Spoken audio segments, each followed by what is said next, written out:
To try and discuss the 1980 film Airplane and not immediately acknowledge its impact on the comedy genre, film business, and popular lexicon is to try and say Shirley around your uncle without getting the response, "And don't call me Shirley."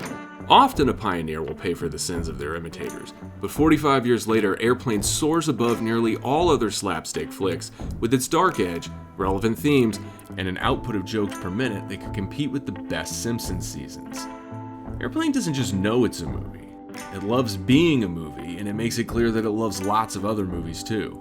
The film's silliness is matched only by the consistently earnest performances delivered by the cast and sets a tone few of its predecessors have successfully matched. My good friend, comedian, and writer-director Justin Tyler is here to review the picture with me. So let's get his thoughts. Justin, welcome to the jungle, my friend. Thanks for being Hello. Great to be here, Al. Wow. What? You smell good, you look good. Thank you so much. Well, I can certainly return the favor. We Lions have a very strong sense of smell, and you smell lovely. This movie is excellent. I like hearing what you're saying about it is so true. This movie, I feel like, it's crazy to, in a time of division, to have something that is still holds up and I think is universally loved across all uncles and people even younger than that. Yes, we have our real rubric here that we use on the show. Perhaps a much better rubric, if I'm going to acknowledge one, is the uncle spectrum of where things fall in everyone's uncle meter. And yeah, no, Airplane is just a movie that when I watch it, because I'm curious, when did you see Airplane for the first time, if you don't mind me asking? I mean, I can't even remember when. I just know it was definitely in my childhood home, in front of the TV. It was probably airing. It's one of those movies that I feel like just when it's on any TV, it just collects people. And because everyone wants to hear their quotes. Everyone wants to hear what's the vector, Victor, and all that. And like their different runs. The plug moment that's now become such a meme. Like it's just such a universal movie. So it was definitely when I was probably in the 10 to 12 range. Okay. And I haven't seen it in a long time until prepping for this. But man, I think about a lot the kid couple that meets and falls in love over the coffee. When they're in the beginning, it's when Ted's first on the plane and he's telling the story to the woman next to him, and then it cuts to her hanging. Like, man, that's such a great joke, and it's just a pure visual. I guess like because that happens pretty early. I mean, I don't think the flight's taken off yet, or the plane's taken off yet, and it's such a great like thesis joke because that tone that it sets of such a funny moment we've all been in where you're just sitting next to someone on a plane and they won't stop asking you questions about how did a lion get on the plane, for example. I don't know. It's interesting to see a movie that's 45 years old that feels like it's maybe a little more brave than a movie you'd see that comes out today. Yes, I thought about this a lot watching the movie because this movie does two things that comedies just don't or can't do anymore and haven't for a long time. One, it is able to tell jokes and do plot at the same time. There are just jokes mixed with a plot because why not? Right. There's no reason why you can't have jokes and a plot. People are smart. Now comedies are like, this is the Apatow effect. It's like, the plot is about this emotionally arrested development man, usually, who's trying to be better. Not funny. And then all the comedies layered on top of that. Yeah. And I just think we're smart enough to be able to do both. That's the kind of comedy I like that can be doing both at the same time. Talking about the lady that Ted's talking to, her first joke is she's being oddly sexual, describing yes, Elaine. That's right. Yes. He's like, oh, what a sweet woman and fine supple breasts. And it's like funny, great.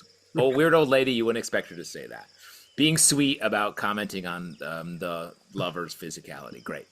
And then the second joke is she hangs herself because she's bored. Like comedies, it's just like characters get like one thing they do. You get one joke, that's your thing. You come back and you do that. It's very like rote callback. This surprising constantly. And we get runners, sure, where like those kid or like speaking jive, all that stuff. Right. We touch on those and they do come back as runners. But this movie is not afraid to just toggle jokes back and forth for the situation and to be chasing originality all the time, something that I think is just the best. Which ends up what is effectively again just a setup and a punchline feels like a really layered character, Yes. like she's sweet. It's just jokes, though. It's just jokes. The layering is jokes. It's not anything else. I really love your point about how those two things can operate simultaneously. You can have an Yeah. entertaining plot and you can play it out humorously. A moment can be funny for the sake of being funny. It can exist purely there. It doesn't have to be some sort of reflection of an introspective part of the character or something. We can just acknowledge that Kareem Abdul-Jabbar has to be acknowledged as Kareem Abdul-Jabbar. Like the movie is smart enough to go, yeah, look, there's no way he could just be a pilot. That's almost what Yeah. They're doing so many different kinds of jokes. They're doing like right. slapstick And that's jokes. what They're I mean. doing like edgier jokes, sex jokes. They're doing like social commentary jokes. They're just it's a scattershot shotgun blast of comedy that I think is hard to pull off because if any of those start to miss, then you're a little messed up over the course of the comedic flow of the movie. But they just happen to hit so much.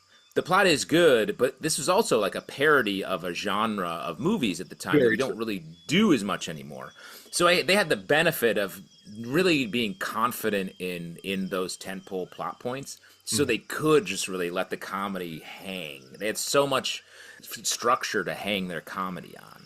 If I had to ask you to designate the plot, a score 1 out of 10, what would you be comfortable giving it? And Justin, this is the first score. This is what happens when you're on the pilot episode, talking about the first film, giving the first score. It's a lot of pressure, especially from a very verbal lion. My own personal Simba talking to me. End of movie Simba. Not like I just can't wait to be King Simba. Thank you. To give it a score just for the plot alone, degree of difficulty high. A lot of characters, a lot going on. Comedy and dramatic action, sometimes hard to maintain both. This movie does it very well. Keeping it simple and clean, something we've lost as a film people. Everything is way, way too complex now. So I gotta give this. I'm gonna have to give it a pretty high. I'm gonna give it an 8. Okay, an 8. And just a reminder, because this is the first time out of gate, you can't. It's not even a reminder. It's just information. Yes, exactly. It's the first time. It's a minder. Give us a minder. You can do half points if you want. So you don't have to do solid. Never. I'm locking in 8, but never half measures. I love it. That's a confident man. Yeah. Well, I would love to hear your confident thoughts on the characters and performances because, my goodness, this movie has a few characters and performances. It's also a very particular type of comedy that I think playing it straight is necessary. Not ever really, winking or blinking when it comes to you can't comment on what you're doing. You can't stop going hard. You can't. That's what I mean. Yeah. Yeah. You can't. Blink would be like, this is too much. Wink is like just to undercut your comedy because you're not feeling maybe confident about it. Something a lot of people do. Right. So all of these performers really, obviously you got Leslie Nielsen, the GOAT in here of doing this. This is like literally his brand of comedy and these are his guys. So he's here for it. But just the leads, like Robert Hayes, Julie Haggerty, people that we didn't see, they're not huge celebrities. I would say they're iconic only because of this movie. I think that's fair. And they do a great job at playing the trope, the lovers trope, and sort of their jobs in this movie. But as well as playing the comedy in a way that is like so great. Like Kareem Abdul-Jabbar is excellent in this. Oh yeah. Lloyd Bridges, Robert Stack, all of the serious voiced white men ride in this movie. They sure do. Well, there is this earnestness to it that you touched on where, in a couple episodes from now, we'll be talking about a movie like Dumb and Dumber. And Dumb and Dumber is a movie where there's silliness going on, but the other characters in the movie know that this is weird. They react to it. In this movie, to your point, the characters don't react to the silly. The silliness just exists. Everyone just moves forward, but there are still shades of earnestness within this. And when you think about Leslie Nielsen and how he can be so silly and funny, but while simultaneously being completely straight laced. And I think Julie Haggerty does a really good job of that too, where she's just can be so innocent, but I don't know. She has a lot of different levels she kind of has to hit without really being able to ever change um, her tone too much. But she does it Yeah. really well. Yeah. She has to play straight to a lot of different people while also being funny at different points and being the, like you said, the sort of doe-eyed innocent lover character in this. I think it's excellent across the board performance wise, and it really like doing the job, which I think is now movies now a lot, especially comedies, are so celebrity driven or star driven. To chart this type of movie, this was like the Zucker brothers, and these movies were popular for a while with Airplane. A little bit later, they did Hot Shots and Hot Shots Part 2, I think. Mhm. And then that sort of dies out for a bit. And then you have the glut of like scary movie, teen movie, Yeah. all those, which were never as good because they were always, the comedy wasn't as sharp. They weren't aiming to do any of the social commentary stuff that this movie does. It was just pure parody, and those were wildly popular. And then now that's just straight up gone. Yeah. We're not doing that at all anymore. Yeah, I agree. I think you have the sort of big bang of Mel Brooks and his kind of contribution. But that's, again, it's just that. It's sort of the beginning. But then when Airplane hits, it's sort of like everything is doing Airplane. The Naked Gun series is doing Airplane. Yeah. There was a short run in the 90s that Jay Moore kind of dipped his toe in. Oh yeah, yeah. Mafia and a few. I mean, we'd be remiss if we didn't mention Naked. There is a Naked Gun reboot that's being released this year. I have not seen it yet, so I can't really speak to. It's really good, and I think it's telling that that movie, the comedy community. Well, shouts to Dan Greger and Doug Mand, who I know who wrote that movie, with some other folks, and I think it did well. It's very funny, but I think the comedy community was like, "Go see this, everyone! Hurry! This is what we," and like that didn't happen back in the day. Right. It was just a good movie or a bad movie or whatever. Mhm. Now everyone's like rallying around. It's like a movement to get more comedies like Airplane, like this Naked Gun movie, back in theaters and out in the world.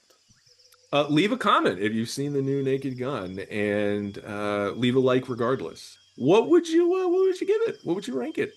For performances? Yes, sir. For characters and performances, it's sort of a blend of the two. Okay, nice. So there are so many characters too, and so many types of characters that are brought in and roundly made fun of in a great way. I mean, I don't know. I hate to just be pure positive, but I guess I'll go 9.12. 9.12. Whoa, really going back quickly on that. Oh, is that my undercutting my point from like 10 minutes ago? Interesting. Oh, speaking of Ernest Whiteman. No, anyway. Yeah. The next category is visual storytelling, which it's easy to think about cinematography. That's something definitely worth talking about. But visual storytelling, also, we want to keep in mind the edit here. So it's not just, the images, but how they are sequentially arranged. Also, art department and wardrobe and things like that. So it's all kind of compiled here in visual storytelling, which this movie takes place 95% of it's on a plane. Tight quarters. It's limited in what they can achieve, but as we mentioned earlier with the old woman unaliving herself, they do as much with this plane as I think anybody could do. Yeah. I'll ask you, visual storytelling. What were your thoughts on that? I mean, I think it would probably have to be a little bit lower just for the nature of this isn't particularly a visual movie by design. We do get the big airplane coming into the terminal moment at the beginning of the movie, which is very visual, cool, iconic. There's a lot of iconic stuff that happens in the tower. Like I said, the plug meme is still out there. Physically, it's amazing. Just like not to keep dwelling on this woman killing herself moment, but the way the camera just pans over slowly to reveal her is really like, the visual language is good. The slapping sequence, one of my favorites also, very well done. But it is all in service of the joke. So the visual isn't the goal. The visual is just the way to get to your punchline. So I'm going to drop it down to I'll give it a 6 for visual. A 6, okay. I want to mention the open is a nod to Jaws, and it's pretty funny. It uses sort of the plane as is in place of the shark. I really love the joke when Kareem Abdul-Jabbar is finally drug off because he's, passed out. And the bottom half of him, he's just in his Lakers gear. That I thought was very, very funny. Yep, funny. But the six is locked in. That moves us on to use of sound. What were your thoughts on the use of sound? I mean, it's again in service of the joke. It gets by, but I can't really think of a ton of real sound importance here. So I guess I gotta give it just an even five of like getting the job done. The neutral five. Yeah. Amazing. Well, then that finally brings us to talk about theme. And again, this is a funny movie. This is a movie that surprisingly does kind of traverse a lot of different themes, albeit by way of joke. But they do get into a lot in this movie. Yeah, I mean, they make fun of religion, especially at the beginning, bureaucracy sort of throughout, and the way that we do things in a stupid way. Touch on some race stuff for sure, socioeconomic stuff, like groupthink. Like it touches on a lot of stuff and pokes fun at it, but to aim at that theme, to touch those, there are, like we just talked about with the later parody movies in the 2000s, like they didn't have to do that. They could have done just a pretty straight parody of this type of disaster movie and been got through fine. But instead they were aiming higher and wanted to tell a variety of jokes. So I think they're great use of themes and not overdoing it. Because I think something, especially comedies do, modern comedies, it's like, we get it. He needs to grow up. Stop. Very heavy-handed. Yeah. Yeah. So, like, well done on theme. I'm going to go 9. I'm going to give it top marks. This is obviously a silly movie, but it kind of offsets that by also just being smart and confident and having things to say. And yeah, you can make a joke for the sake of making a joke, but there's no reason you can't, again, have something behind it. And it's not picking on one group. Everybody gets made fun of. Everything that gets touched on is lampooned. So I don't know. There's something. Maybe it's the '90s lion in me, but I do appreciate that sort of. I don't know if cynicism is the right word, but it definitely doesn't take itself too seriously. But it also knows that it has something to say. Yeah. So I should have commented. You are a '90s lion. That's right. You have the slap bracelet, the puka shell necklace, and the third eye blind tramp stamp. I guess it's still a tramp stamp, even though it's on. I'm hanging on. I mean, we call it a tail stamp, but yeah. Nice. That's a little tailspin. Yeah. One thing I wanted to say about the box office for this, just a question I had. The U.S. and Canadian box office, 83,453,539. The worldwide box office, 83,455,874. So there's like $2,335 there that they pulled in from the rest of the world. Who's watching that? It's like this pop off at an Irish theater. Yeah, I was gonna say maybe there was like a Chinese film festival that thought maybe this scooped up $2,000 or so. That's right. That had a good weekend. Or there's a chance that IMDb's credibility is not fully intact. They haven't counted the receipts correctly. Well, comedies don't translate. Airplanes, they're everywhere. That's very true. Certainly the content is there, but I do think that's a problem with modern comedies is people want to make them less because you can't really show them other places. To run it back, you gave the plot an 8. You gave the characters and performances a 9.12. You gave the visual storytelling a 6, the use of sound a 5, and the theme a 9, which gives us a total of 74.24. Do you want to adjust that at all? You have the opportunity. I mean, the thing is, it's suffering because of sound and visual. But like, I mean, I love this movie. It's definitely a top comedy, right up there with comedies I love, like The Jerk or Bottle Rocket. So I don't know. Like, I don't think the sound's gotten better since we talked about it. So I can't really adjust it. But I wouldn't say it's a C. Okay. If you were going to give it a letter grade, what would you give it? Give it an A. There you go. All right. Locked in. So technically a 74.24 adjusted to an A. Here's what I gave it. I gave the plot an 8.5 to your 8. I gave the characters and performances a 9 to your 9.12. as we often are off just by a 12th of a point. Just Yeah. skosh. That's right. The visual storytelling, I gave a 9 to your 6. Now, I my argument is I agree. There's probably not a lot of frames that you're going to pause and put on your wall as a piece of art, but I do think all of the cinematography is in service of what it's trying to do. So save for again just these really sweeping, beautiful shots. I think it does everything it's supposed to do. I gave it a 9.